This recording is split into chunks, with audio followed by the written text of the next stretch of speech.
হামজা সামিদের সাথে এবছর আর বাংলার ডাগআউটে দেখা যাচ্ছে না ইতালিয়ান প্রবাসী ফুটবলার ফাহমিদুল ইসলামকে।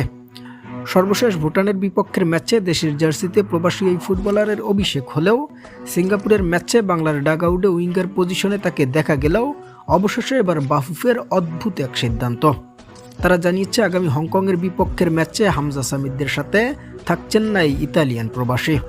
জাতীয় দলের মূল আসর ছেড়ে ফাহমিদুলকে এবার তারা যুক্ত করছেন যুবদল 23-এর ডাগআউটে এবং সেখানে ফাহমিদুলের সাথে থাকছেন সেন্ডারল্যান্ডের তরুণ তুর্কি কিউবা মিচেলো।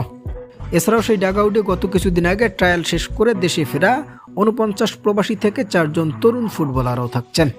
প্রিয় দর্শক, 147তম ফিফা র্যাঙ্কিংয়ে থাকা হংকংয়ের বিপক্ষে বাছাই পর্বের মহা গুরুত্বপূর্ণ বাঁচা মরার লড়াইয়ের ম্যাচে মাঠে নামার আগে বাফুফের এমন অদ্ভুত সিদ্ধান্ত আপনি কিভাবে দেখছেন? তবে কি আবারও সিন্ডিকেটের দেখা মিলবে বাংলার ফুটবলে? এখানেই থমকে যাবে কি দেশের সমর্থকদের আগামী এশিয়ান কাপের স্বপ্ন?